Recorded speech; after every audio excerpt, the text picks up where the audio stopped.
How everything began. Many years ago, I read a story about a boy who picked up a strange little object on the street. It was shaped like a horseshoe and had a mysterious name written on it. The boy tried to pronounce the name but failed. He tried again and again. Then one day, as he said the word a different way, the object began to grow in his hand. It became bigger and bigger until at last the horseshoe was as big as a doorway. He stepped through it and found himself in a foreign country far across the sea. Day by day, using his horseshoe, he visited all sorts of strange places.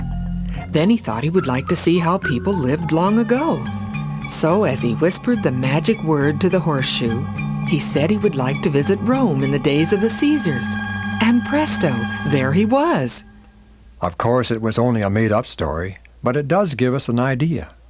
Would you like to go and see what the world was like back in the very beginning of time? You would? All right.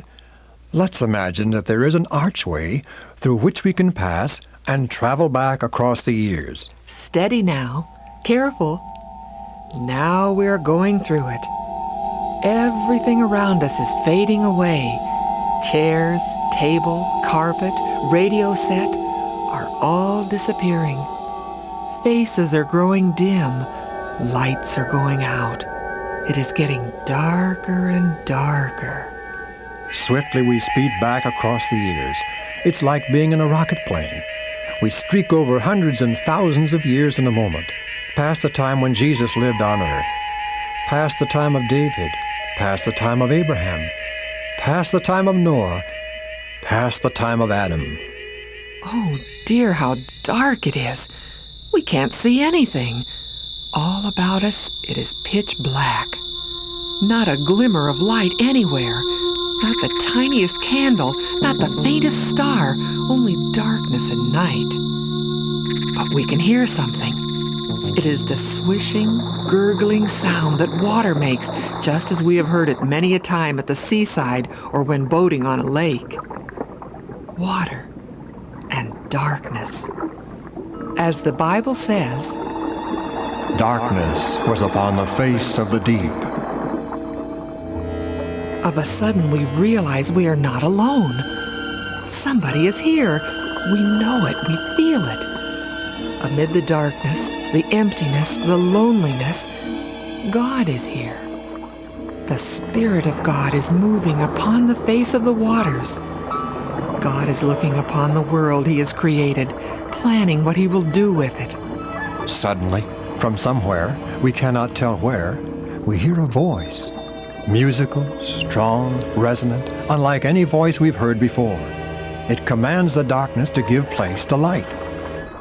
Instantly, the darkness vanishes. We can see again. Not very far, only a few feet, a few yards perhaps, because all around us is a thick mist.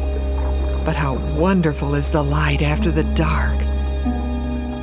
There is no blue sky, no bright sunshine, only a sort of brilliant fog, and under it, water. Water everywhere. No land, just this vast, restless, heaving ocean. Not a man or a woman, not a boy or a girl, not a bird or an animal. No, not even a fish in the sea. Only light in the mist and on the water. And God saw the light that it was good. And God divided the light from the darkness. And God called the light day, and the darkness He called night. And the evening and the morning were the first day. The first day. The very beginning of everything in this old world. The beginning of time. The beginning of history. The beginning of all the happiness and sorrow of mankind. For it was on this day that the great and loving Creator, with a wonderful purpose in mind, drew near this blacked-out planet, this dark little speck in space, and said, "Let there be light."